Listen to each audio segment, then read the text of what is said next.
Dolby Vision is said to be the best HDR standard out there, but it's proprietary to Dolby and not all TV manufacturers actually license it for their TVs, and it's not supported by projectors either. So the question is it really that much better than the open standard HDR10? Well, today we're going to find out. Stick around. Perfect.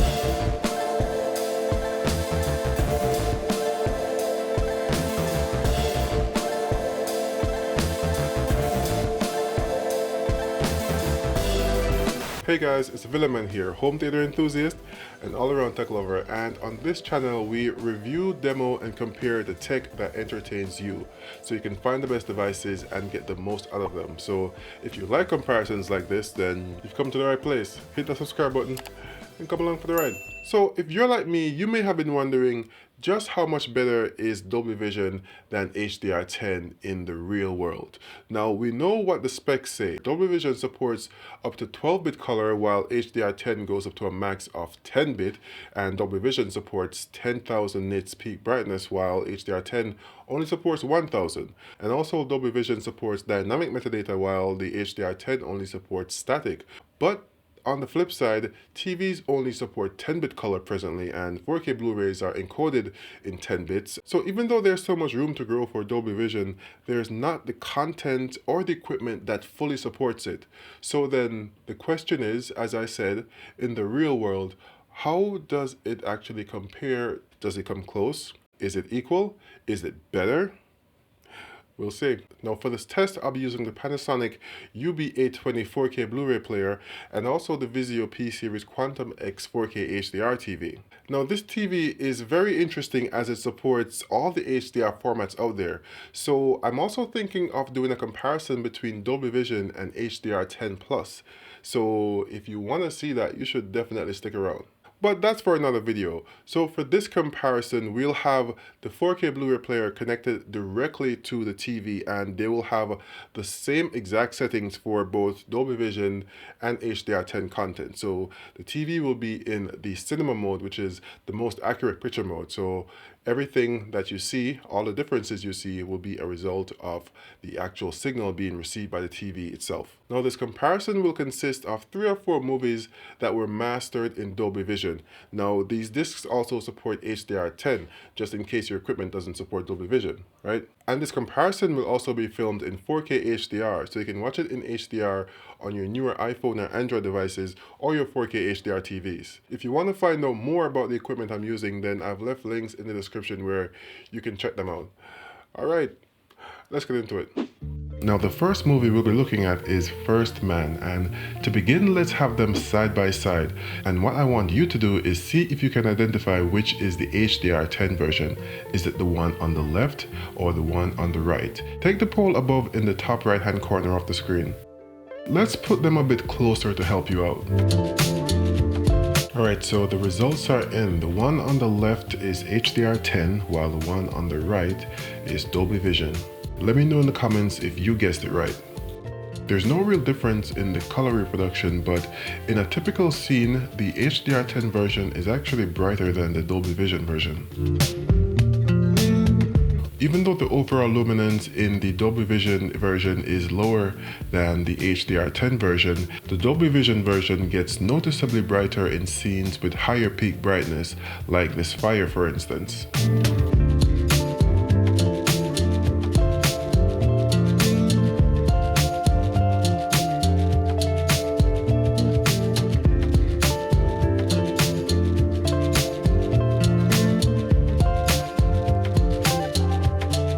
Again, here we can see another scene with a lot of skin tones, and they both look great, but as we can see again, the HDR10 version has higher luminance than the Dolby Vision version. Accordingly, the HDR10 version has more details in the shadows, but that's to be expected since the overall luminance is higher than the Dolby Vision version.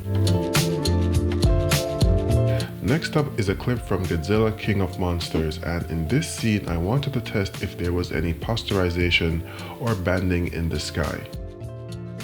This clip is also very dark, so it's a good test of shadow detail between the two formats. Let me know in the comments which one you prefer. One strange thing I noticed was some picture anomaly that seemed like ghosting. And if we slow down the clip, then you can see exactly what I mean. Every movement has a sort of trailing image behind it. It wasn't perceptible in person, but what it does is it makes the image not appear as sharp as it otherwise would.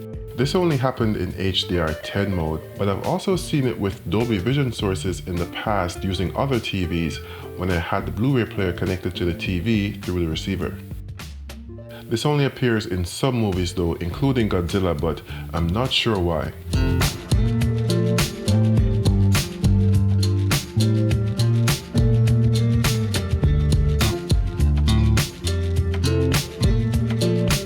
There isn't a difference of image sharpness between both sources, but there does appear to be more saturation in the Dolby Vision image, but that could be due to more perceived saturation because of the higher contrast in the Dolby Vision image.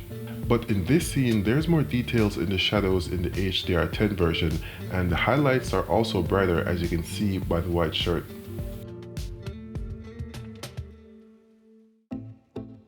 Now let's have a look at Ready Player One, which packs a lot of colorful scenes in the beginning of the movie. Again, we see a repeat of what we saw earlier in the first two movies, higher luminance in the HDR10 picture and a darker, more contrasty image on the Dolby Vision side.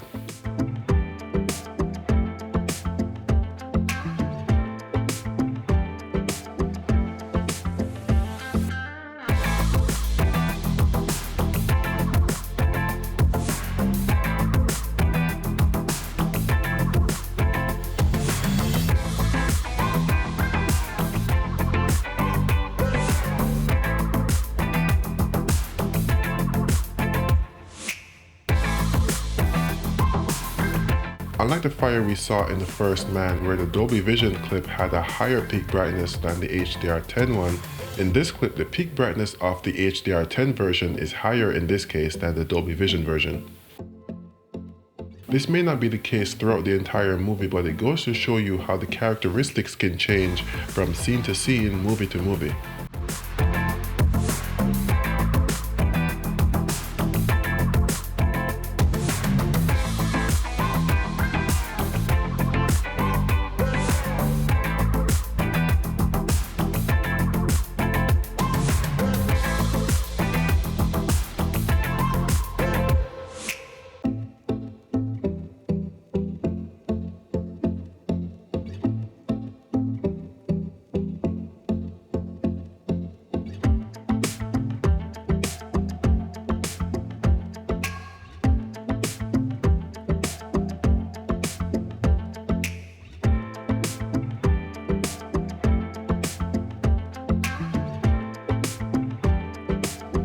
So, did you see it going that way?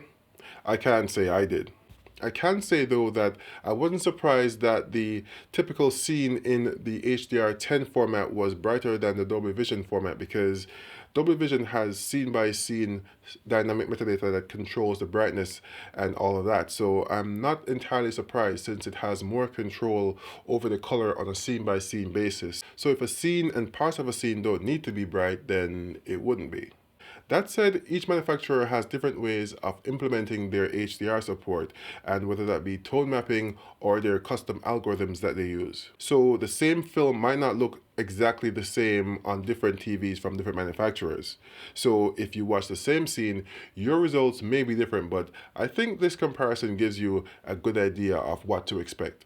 As far as my thoughts on the matter goes, Dolby Vision, as much as it is the more future-proof format with room to grow in several aspects, right now, with the discs that I tested and the movies that I'm watching, it's just not that much better. So I wouldn't necessarily be torn up if I had a device that didn't support Dolby Vision, say a Samsung TV or a projector for that matter.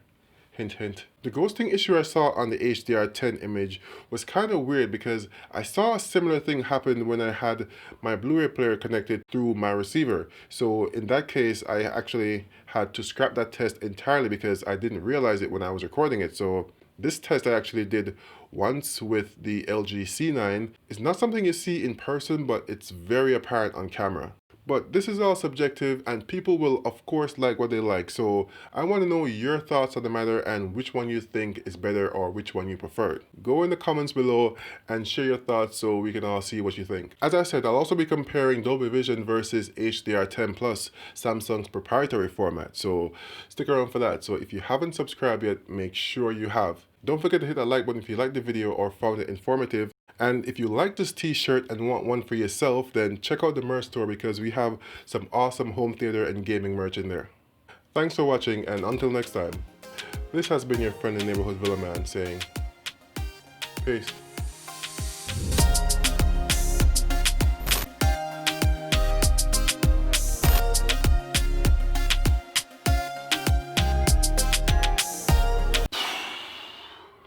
Why can't I talk today? I don't even know.